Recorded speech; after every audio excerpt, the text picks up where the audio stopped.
asalaamu aleykum mbokk yeeg xarit yi maa ngi leen di ziar tey si alxames ji di 28 mars 2024 fas yéene indil leen seen éphéméride du bés bi ñu nar ko articulé si principalement ñetti xew-xewu démb.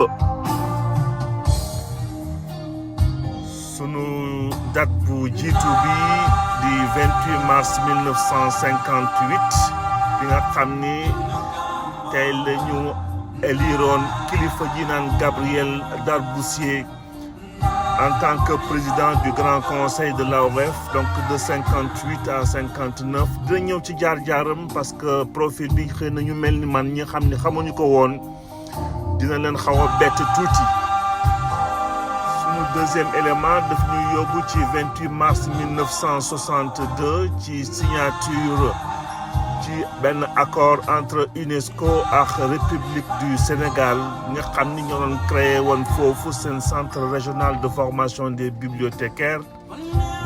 Sunu dernier 28 mars nag ñu consacré ko Lion du Sénégal 2023 bi nga xam ni tey la ñu gagné woon Mozambique ci 4e journée groupe éliminatoire Coupe d'Afrique des Nations 2023 bu Côte d'Ivoire. Donc sans plus tarder ñëw ci sunu premier élément bi qui concernait un certain Gabriel Darboussier ñu nommé woon ko ñu éliroon ko tey Grand Conseil de l'AOF donc di Afrique occidentale française. Moom Gabriel ñu juddu woon en 1908 foofu ci Djenné di Mali, on parlait de Soudan français.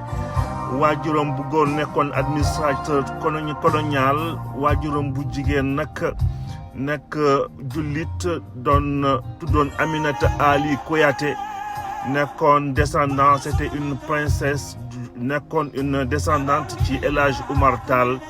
Moom Gabriel Darboussier bi finalement ci Suisse lu mujjee woon génn àdduna le 21 décembre 1976 à Genève, loin comme on dit de son pays natal, donc de sa terre natale. Di ñëw rek ci profilu Gabriel Darboussier bi ñu wax nañu léegi niñ ko éliré tey en 58 donc un an le des ci en tant que gouverneur ñu ñëw ci ay jaar-jaaram particulièrement donc wax nañu waajuram bi jigéen bi nga xam ne bi mi ngi bokkaloon nag nekkoon sët ci El Hadj Oumar Tall. Gabriel Darboussier bi waajuram bu góor donc nekkoon benn bokkoon ci famille bu riche foofu ci Guadeloupe ci temps wu plantation yi amoon foofu.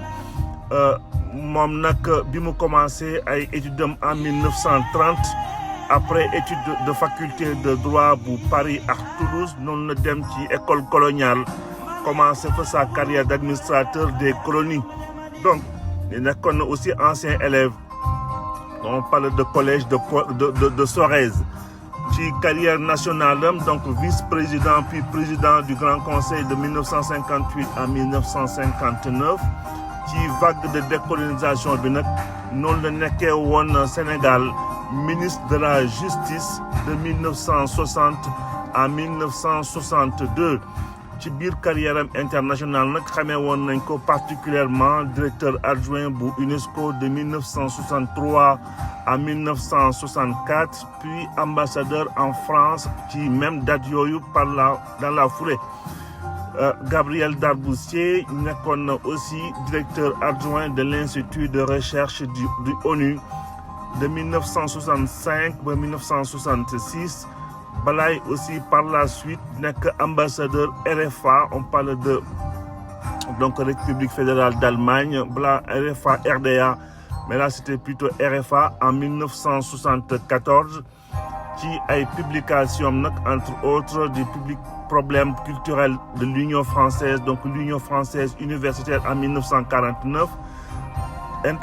Gabriel Darboussier intéressé woon particulièrement ci Afrique noire, d'ailleurs au service benn ouvrage au service de l'Afrique noire le Rassemblement démocratique africain dans la lutte anti-impérialiste. Donc Rassemblement démocratique bi toute l'élite africaine jamono boobu ba ci ñoom Houphouët-Boigny ba ci ñoom Senghor, Lamine Gueye, Mamadou Dia ñoom ñëpp ñi ngi nekkoon ci RDA bi nga xam ni ñoom lañ ko fondé woon justement pour la lutte anti-impérialiste.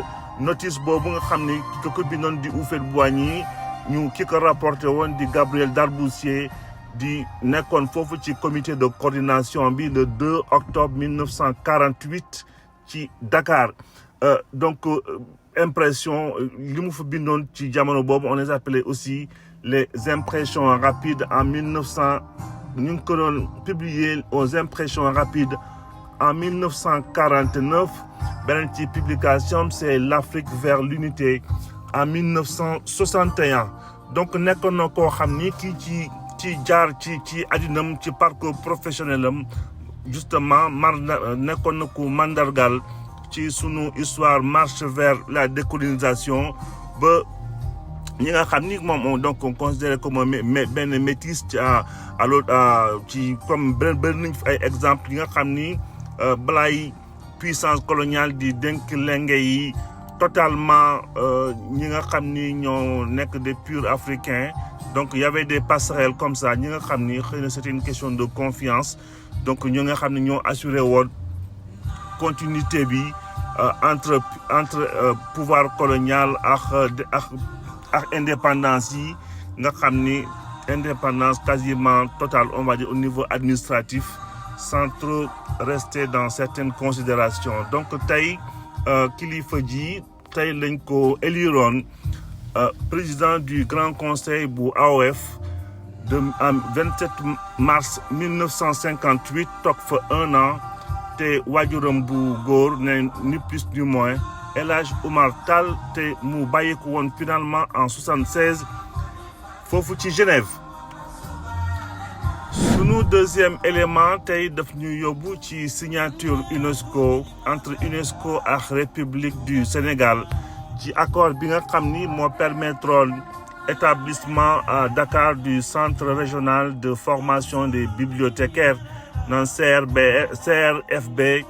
démarrage cours yi nag ci centre bi mi ngi commencé woon en 1963 ba 64. Particulièrement ci enseignement on parle de bibliothéconomie ci Afrique francophone. Donc centre bi moo nekkoon bien entendu ancêtre EBAD di école bibliothécaire archiviste et documentaliste de l'université Cheikh Anta Diop de Dakar. ñu mujj woon ko créé dans la foulée en 1967. Sans plus tarder ñu aborder sunu dernier élément. Donc ñoo ngi sargal tey Lions du Sénégal même bu fekkee seen parcours Côte d'Ivoire n'a pas été exceptionnel wante def nañ fa aussi amoon nañ fa ay victoires yu am solo.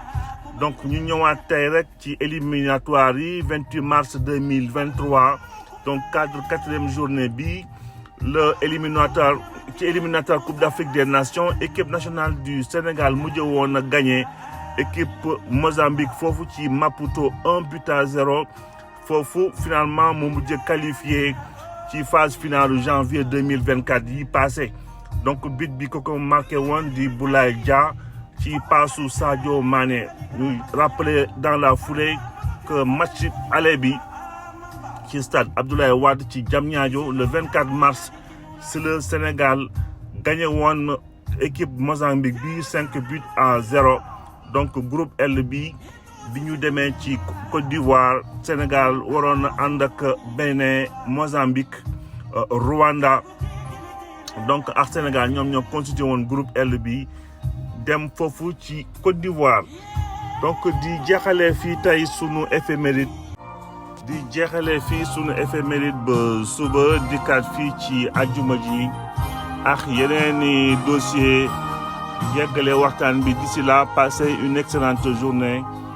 Yàlla borom bi def jàmm.